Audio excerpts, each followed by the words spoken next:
Welcome to HFY Alien Stories, the place where humans are never the weakest species in the galaxy. Every story here will make your heart race, your eyes wide, and your soul proud. If you believe humans are something special, hit that subscribe button right now. Join the family at HFY Alien Stories, and let's show the universe what we are made of. The morning Marcus Webb woke up broke, hungry, and 3 months behind on rent was the same morning the sky above Detroit cracked open like an egg. He was standing outside his apartment building in a worn gray hoodie, a cold cup of gas station coffee in his hand, staring at his phone screen showing a bank balance of $11.42. He had applied to 62 jobs that month, 62, and heard back from 0. The landlord had slid a final notice under his door at 6 in the morning, the paper thin and white like a small surrender flag. Marcus was 26 years old, and he felt like a man who had already lost. He looked up at the gray Detroit sky the way people look at things they cannot change. And then the sky changed. It did not rumble. It did not flash. It did not give any of the warnings the movies always promised. It simply split. A line of pure violet light cut across the clouds from one horizon to the other, silent and absolute, like someone had drawn it with the finger of God. And through that line came the ship. It was not a ship the way humans imagined ships. It was not metal and fins and blinking lights. It was alive, or it moved like something alive, its surface shifting in slow breathing patterns of deep navy and silver, its size so enormous that it blocked out the entire northern sky over the city. Marcus stood completely still. His coffee cup fell from his hand. He did not run. He did not scream. He just watched, because in that moment, with $11 in his account and an eviction notice in his apartment and 62 rejections on his phone, Marcus Webb had absolutely nothing left to lose. The city erupted around him, car alarms screaming, people running, windows shattering from the low hum the ship produced, a frequency so deep it lived in the chest rather than the ears. But Marcus stood still, and that stillness, that single quiet act of a broken, beaten young man refusing to run, was the thing that changed everything, because something on that ship was watching. Her name, translated into the closest human sounds, was Valera Solenkef, Queen of the Solen Reach, ruler of 14 systems, commander of the 3rd Ascending Fleet, and the most powerful single living being within 600 light years in every direction. She was also, at this particular moment, deeply and quietly bored. Not the ordinary boredom of idle hours, the boredom of a queen who had been at war, at council, at ceremony, at negotiation, at performance, for 9 consecutive years, without a single day that belonged only to her. The mission to Earth was supposed to be a formality. Her chief scientist, Dreven, had classified humans as a Class 4 developing species, too primitive for contact, too emotionally unstable for alliance, and too biologically unpredictable for any serious consideration. But Valera had overruled the classification, because she had been reading their transmissions for 2 years. Human radio waves, human television signals, human internet data, all of it leaking out into space the way a wound leaks, constant and honest and uncontrolled. And what she had found in all that leaking noise was something her empire had lost somewhere in its long, polished, efficient history. Rawness. Humans cried at music. Humans fought for strangers. Humans wrote poems about things that had already ended. Humans loved with a ferocity that made no strategic sense whatsoever, and she had found it extraordinary. So when the fleet arrived above Detroit, and every human within visual range ran screaming, she had activated the deep scan array and begun watching who ran, watching who stood still. And after 3 hours of observation, across 14 cities on 3 continents, she had found only one human who stood completely motionless in the chaos, not frozen with fear. Her scanners confirmed his cortisol levels were elevated but controlled. His breathing was deliberate. His heart rate was high but steady. He was choosing to stand still. She leaned forward in her command throne, silver hair falling over one shoulder, violet eyes narrowing. "Dreven," she said quietly. Her chief scientist appeared at her side immediately. "My queen, that one," she said, and pointed at the screen. Drevin looked. A male, young, Class 4 biologically standard, no military training. Financial status indicates significant personal distress. He is by all measurable metrics an unremarkable specimen. Valera looked at Drevin for a long moment. "Bring him to me," she said. Drevin blinked. "My queen. Protocol requires that first contact be initiated through governmental channels, through military liaisons, through established diplomatic." "Drevin." "Yes, my queen." "Bring him to me." Marcus had made it exactly 4 steps toward his apartment door when the light hit him. It was warm, which surprised him. He had expected cold, clinical, the kind of white-blue dissecting light the movies always used. But this was warm and gold, and it smelled impossibly like rain on dry concrete. And then the street was gone. The building was gone. Detroit was gone. He was standing in a room so large that the far wall was hidden in soft shadow. The floor beneath him was dark and smooth and faintly warm. The ceiling above him glowed with a slow shifting pattern of deep blue and violet that moved like the surface of a very still ocean seen from below. There were beings in the room, tall, pale, luminescent, and utterly still, arranged in 2 lines on either side of him like the world's most unsettling welcoming committee. And at the far end of the room, on a throne that seemed to be grown from a single piece of something that was not quite metal and not quite stone, sat the most beautiful and terrifying thing Marcus Webb had ever seen in his life. She was looking directly at him. He looked directly back. The room held its breath. Marcus said the first thing that came to his mind. "Am I dead?" A ripple moved through the assembled beings, a sound like wind through tall grass, and Marcus realized after a moment that they were laughing. The queen raised one hand slightly, and the laughter stopped instantly. She studied him for a long moment, her violet eyes moving across him with the calm thoroughness of someone reading a document that might change their plans. When she spoke, her voice came from everywhere in the room at once, translated into English that was perfect and clear and somehow warmer than he had expected. "You are not dead, Marcus Webb. You know my name," he said. "I know your name, your age, your address, your employment history, your bank balance, your academic record, and the fact that you prefer your coffee black, but cannot currently afford the good kind." He stared at her. She stared back. "That is accurate," he said finally. Something moved in her expression, something small and quick that the assembled court did not catch, but Marcus, who had spent years reading the faces of people deciding whether or not to give him a chance, caught perfectly. She was amused, not cruelly, not condescendingly, genuinely, quietly, privately amused. "Sit," she said, and a seat appeared beside him from the floor itself, smooth and perfectly proportioned for a human body. He sat, because again, $11, eviction notice, 62 rejections. What exactly did he have to lose? She asked him questions for 4 hours, not the questions he expected. Not where are your leaders, not what are your weapons, not how do your governments work. She asked him why he had not run. She asked him what he had been thinking in the moment the sky cracked open.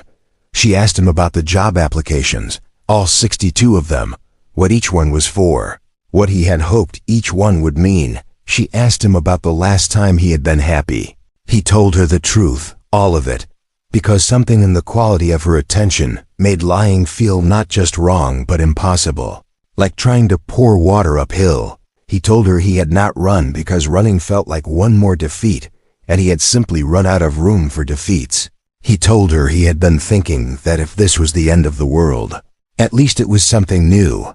He told her about the job applications with a flatness in his voice that was worse than bitterness, the flatness of something that had been felt so long it had worn smooth. And when she asked him about the last time he had been happy, he was quiet for a long time, and then he said, "When I was 12, my mother made pancakes on a Sunday and we ate them on the fire escape because the kitchen was too hot, and the sun was coming through the buildings just right, and she was laughing at something on the radio. And I remember thinking, this is enough. This exact moment is enough." The room was very quiet. Valera looked at him for a long time after that. Then she turned to Drevin and said, in her own language, which Marcus could not yet understand, "Clear my schedule for the rest of the week." Drevin's composure cracked for just a moment. "My queen." You have the Council of Seven treaty signing, the Keth border negotiations, the First Admiral's tactical briefing. Clear it. And then she said the 11 words that would, within 72 hours, throw her empire into the worst political crisis in 300 years. She said them quietly, almost privately, as if they were only for herself. But every being in that room heard them. I want to know everything about this one. By the time Marcus had been given quarters on the ship, a meal that tasted somehow exactly like the pancakes he had described, and a communication device that translated in real time. The rumor had already reached the Council of Seven. The Queen had taken a human, not as a specimen, not as a diplomatic curiosity, personally. The Selene Reach had 7 great houses, each one ancient and proud and convinced of its own supreme importance, each one linked to the throne by blood, by treaty, or by the kind of long mutual obligation that functions exactly like a threat. Lord Kevin of House Keth, Valera's own blood cousin, and the man who had expected for 11 years to be named her royal consort, heard the news while he was in the middle of a formal dinner with 3 planetary governors. He set down his crystal goblet very carefully, he excused himself very politely, and then he walked to the nearest private chamber and said a number of things that will not be repeated here, but that caused his personal aide to request a transfer the following morning. Lady Cirith of House Morvain, the Empire's most decorated military commander, and a woman whose opinion of humans could be summarized as structured and thorough contempt, received the news via encrypted transmission while reviewing battle formations. She read it twice, then she forwarded it to the other 5 House Lords with a single line appended. We act before this becomes official. Grand Arbiter Thiessen, the oldest living member of the Council, and the man responsible for ensuring the legal continuity of the Empire, read the forwarded message in his study aboard his personal vessel. He was 93 years old and had seen 3 queens and 2 kings come and go. He read the message, he read it again, then he poured himself a very large drink and sent back a single word. Agreed. Marcus Webb, the cause of all this political catastrophe, was at this moment sitting cross-legged on a floor that glowed very gently, eating something that looked like bread and tasted like every good meal he had ever had compressed into one, and watching the stars through a window the size of his entire apartment back in Detroit. A young alien attendant, pale and careful, had brought the food without speaking. Marcus had said thank you. The attendant had frozen for a moment, as if thank you was not a response they had been trained to handle, and then left very quickly. Marcus watched the stars. He thought about his mother. He thought about the eviction notice still sitting on his kitchen table, which in the context of currently being on an alien spacecraft above the planet Earth, seemed both very small and also still somehow very real. He thought about the Queen. He thought about the way she had listened to him. Not the polite performance of listening that people do when they are waiting for you to stop talking, but the real thing, the rare thing, the kind of listening that makes you feel like what you are saying is the most important thing currently happening in the universe. He had not felt that since his mother. He pressed his palm flat against the warm floor and felt the slow living pulse of the ship beneath his hand and thought, with the particular clarity that comes to people who have nothing left to protect, this is the most alive I have felt in years. He did not know that 6 of the most powerful beings in the Empire were at this very moment composing a formal challenge to the throne. He did not know that his existence on this ship had already been classified as a political emergency by 3 different departments. He did not know that Lord Kevin had already sent a personal message to Valera that ended with the phrase, "This will not stand." He just watched the stars, and for the first time in 3 months, he fell asleep without the weight of the morning sitting on his chest.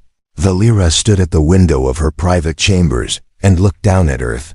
It was a small planet, blue and white and fragile looking, the kind of thing you could cup in both hands if hands were large enough. She had ruled for 9 years. She had done everything right. Every treaty signed, every war ended, every negotiation won. Every ceremony performed with the precision and warmth and authority that her empire required. She had given everything to the Reach, and somewhere in those 9 years, in the perfect execution of everything required of her, She had quietly and completely lost herself. She remembered who she had been before the crown. Curious, she had been so curious, endlessly. Embarrassingly curious about everything. Asking questions that made her tutors exhausted. Reading texts that were not on any approved curriculum. Sitting in the engine rooms of her father's ships talking to the engineers. For hours because she wanted to understand how things worked. That girl had become a queen. And queens did not sit on engine room floors asking questions out of pure delight. Queens had purposes. Queens had obligations. Queens had schedules that left no room for anything that was not already classified as necessary. And then a broke young human had stood still in a cracking sky and answered her questions for 4 hours with the kind of honesty that cut through 9 years of royal performance like a blade through silk. She pressed her hand against the cold window glass.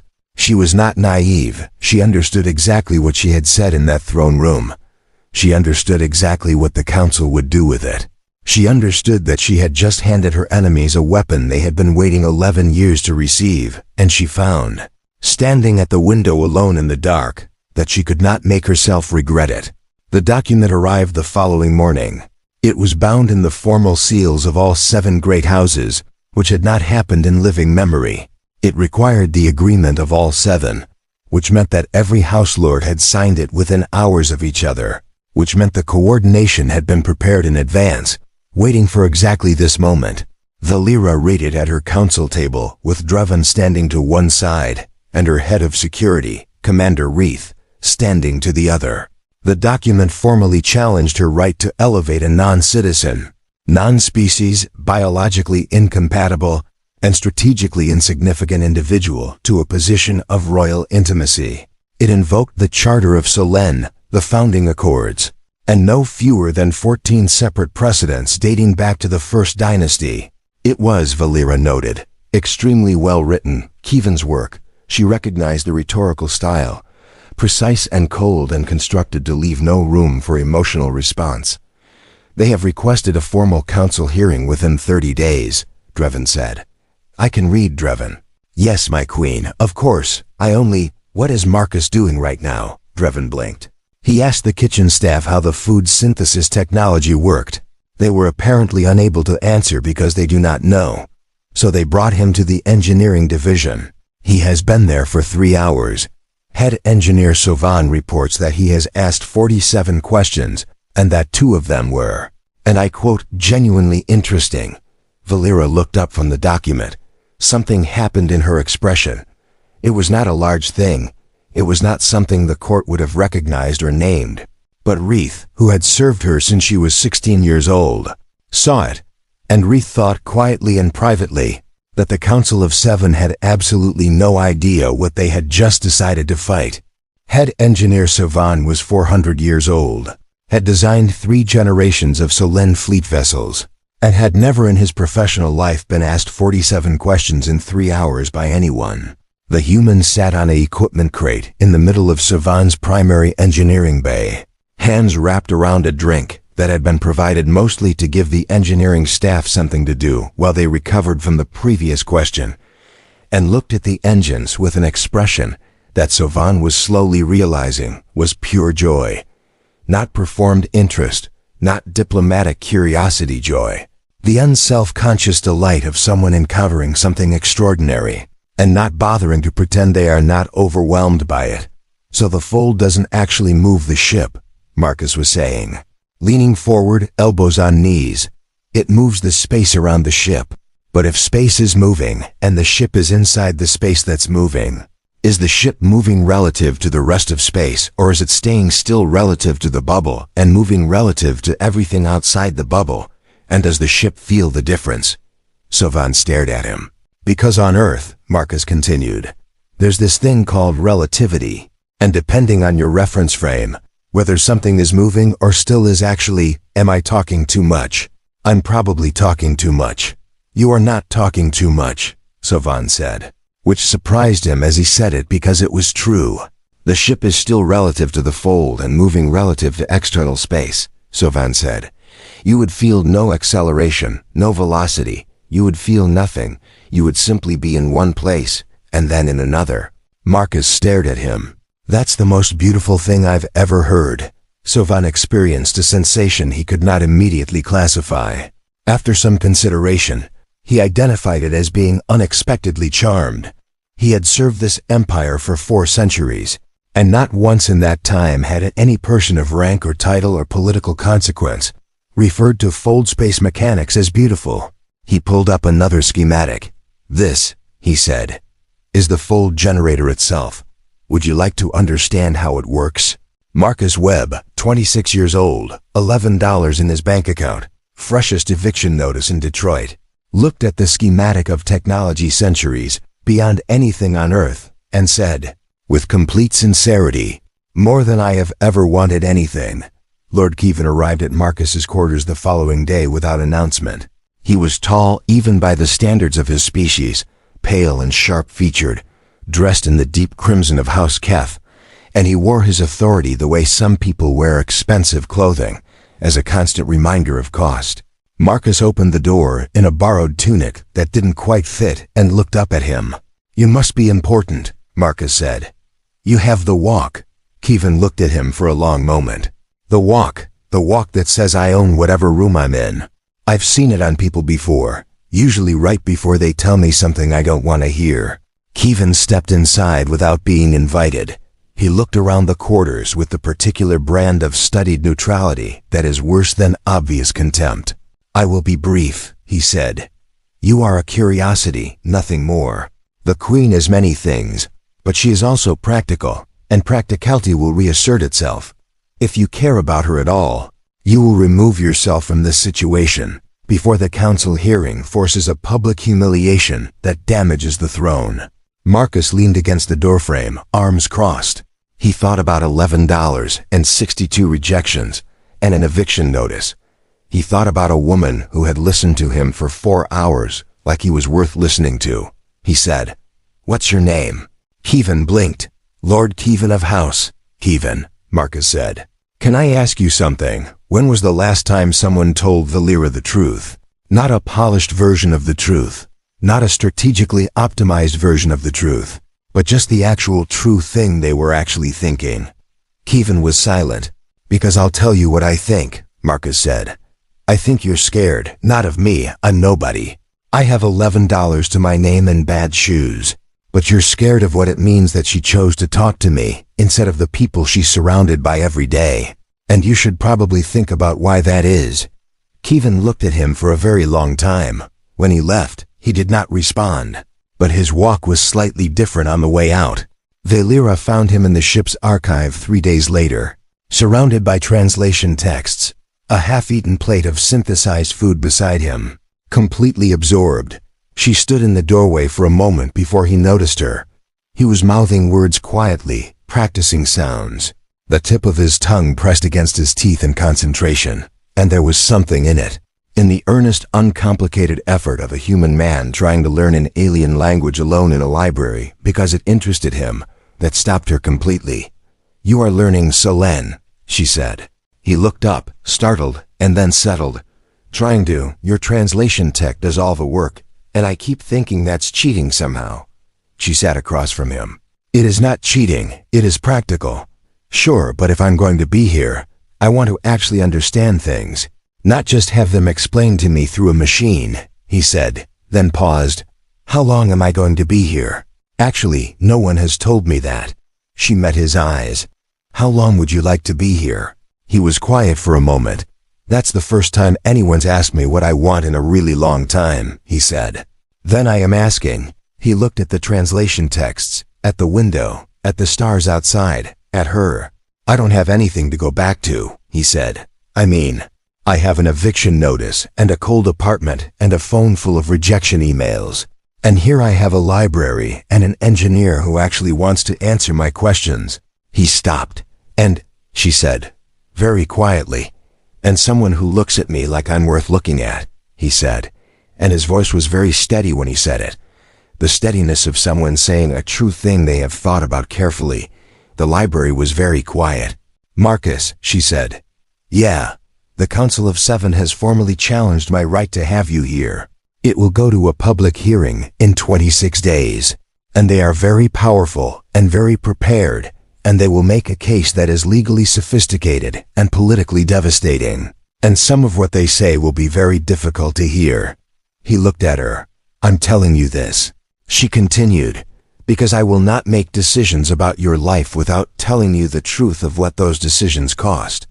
You deserve to know what you are stepping into." He was quiet for a long time. Then he said, "Did you just tell me the actual true thing you were actually thinking?" She looked at him. "Yes," he nodded slowly. "Okay," he said. "Tell me about the Council of Seven. I want to understand what we're dealing with." That word, we. Valera looked at this broke young human from Detroit with his borrowed tunic and his translation texts and the careful steadiness in his dark eyes, and she thought, with a clarity that felt like the first clear thought she had had in 9 years, this one is dangerous, not to her, to every single person who had ever decided that Marcus Webb was not worth their time. In 26 days, Marcus learned to greet people in Selene. He learned the basic political structure of the Reach across 14 systems. He learned from head engineer Savan how the full drive actually worked, not the simplified version, the real one. And he asked so many good questions that Savan wrote 3 of them into the engineering log as worth investigating. He learned from Commander Reith how to read the body language of the court, which gestures meant respect, which meant contempt barely disguised as courtesy, which meant fear. He sat with Valera every evening for 2 hours. Sometimes they talked about the Empire, about the cases before her, about the decisions that kept her awake, and she found that he asked questions no one else asked, not because he was strategic or trying to impress her, but because he was genuinely curious, the way he was curious about everything. With the same clean, open interest he brought to full drive schematics and alien language texts. Sometimes they just sat, quiet, side by side, watching the stars move. She had forgotten what it felt like to sit quietly with someone and not perform anything. He had forgotten what it felt like to be somewhere he did not feel like an inconvenience. The court watched all of this with a spectrum of reactions ranging from confusion to fury to, in Savan's case, quiet and growing respect. The Council of Seven watched from a distance and prepared their case with meticulous precision. Lord Kevin watched, Marcus with the expression of a man who has said something very confident and is beginning to wonder if he was wrong. The council chamber of the Selene Reach was the most awe-inspiring room Marcus had ever stood in, which was saying something given that he had now stood in Valera's throne room. It was a perfect circle, the ceiling a dome of transparent material, showing open space in every direction. 7 great chairs arranged in an arc at one end, and at the other, a single standing position on a raised circle of floor that was called the speaking ground, where the person being addressed by the council was required to stand. Marcus stood on it. He stood straight. He had borrowed nothing today. Valera had provided him with clothes that fit, simple and dark and well-made, and he wore them the way he had always worn the few good things he owned, with a careful dignity that came not from pride, but from respect for the thing itself. The 7 looked at him. He looked back at each of them in turn, taking his time, and he did not look away from any of them. Grand Arbiter Thiessen spoke first. "Marcus Webb of Earth, a Class 4 developing world. You have been brought before this council to answer questions pertaining to your presence in the royal chambers and your relationship with the sovereign of the Selene Reach. Do you understand the nature of this proceeding?" "I do," Marcus said. "You are not a citizen of the Reach. You have no title, no house, no military distinction, no political standing, and no legal status within our systems. Is this correct?" "It is." "Then on what basis do you claim the right to the Queen's personal attention and time?" The chamber was completely silent. Marcus thought about $11. He thought about 62 rejections. He thought about an eviction notice and a cold apartment and a city where he had become invisible. He thought about a woman who had looked at him through a screen from the most powerful ship in 600 light years and said, "Bring him to me," he said. "I don't claim any right to her attention," she offered it. "The question you should be asking is why." Thiessen's eyes narrowed. "We are asking you. You're asking me to justify being chosen by someone you didn't expect to choose me," Marcus said, steady and calm. "And I understand why that's uncomfortable. I really do." because it means something about the choices available to her. It means that the most powerful being within 600 light years, surrounded by all of you, found it worth her time to talk to a broke 26-year-old from Detroit for 4 hours, and then invite him to stay. And you need to ask yourself what that says about what she was getting from the rest of you. The chamber was very still. Lord Keevan's jaw tightened. "I'm not her consort," Marcus continued. "I'm not claiming any position or title or power. I'm a person she wanted to talk to, and I talked back honestly. And whatever that's worth to her is her decision to make, not mine, not yours." He paused. "But I'll tell you this," he said, and his voice was very quiet now. The kind of quiet that carries further than shouting. "In 26 days on this ship, I watched her make 3 rulings on border disputes, and she was right on all 3. I watched her manage a supply crisis in the 7th system without losing a single civilian life. I watched her sit with the grief report from a military action that cost 40 of her soldiers and not flinch away from a single name. She read everyone. I saw her do it. She is extraordinary, not because she is a queen, but because of who she is inside the crown. And if any of you spent 4 hours actually talking to her the way she talked to me, you would know that." He stopped. The silence in the chamber was a different kind of silence now. Not the silence of power over someone smaller.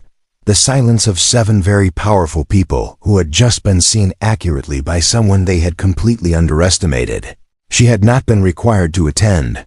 The hearing was about him, technically, and the protocol allowed the sovereign to be represented by her legal arbiter. But she walked into the council chamber 17 minutes into Marcus's testimony, and every person in the room stood. She walked to the standing ground. She stood beside Marcus. She looked at the council of 7, each of them in turn, with the particular quality of attention that had made Marcus honest in the throne room 3 weeks ago. "I have heard enough," she said. Thiessen said, carefully, "My queen, the council has the right to—" "You have the right to question the legality of any appointment I make to a recognized position," Valera said. "I have not appointed Marcus to any position. I have chosen to spend time with a person who interests me. And I will refer you to Article 14 of the Founding Charter, which reserves to the sovereign complete personal discretion in matters of private company, a discretion which has never once in 300 years of precedent been successfully challenged." She had done her homework. Of course she had done her homework. "Furthermore," she said, and her voice was very calm and very clear, "I would like to enter into the formal record of this council the following observation. In 9 years of rule, I have signed 11 major treaties, ended 3 border conflicts, managed 2 economic crises, overseen 14 system transitions, and maintained an approval rating in the top quartile for every year of my reign.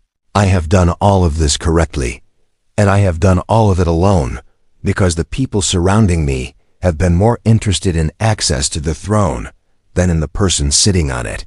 The chamber was very quiet. "Marcus Webb has no title, no house, no rank, and no political significance," she continued. "He also has no agenda, no ambition beyond understanding the things he finds interesting, and no interest whatsoever in performing for me. And I find that I have been starving for exactly that without knowing it. So we are done here." She offered her hand to Marcus. He looked at it. He took it. They walked out of the council chamber together, and the 7 most powerful lords in the empire watched them go and found, to a one, that they had absolutely nothing left to say. Epilogue $11. 3 months later, Marcus Webb was officially designated as a personal advisor to the Crown of the Selene Reach. It was a new position. Valera had created it specifically because no existing category was adequate. His duties, as recorded in the formal charter amendment, were described as providing honest counsel, asking inconvenient questions, and reminding the sovereign that curiosity is not a weakness. He still had the eviction notice.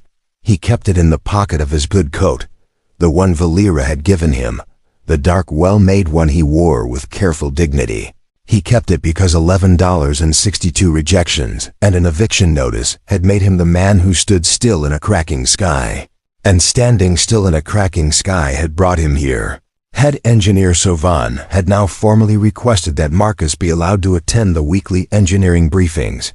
Citing the continued quality of his questions, Commander Reith had, without announcing it or explaining it, begun including Marcus in the security briefings as a matter of course.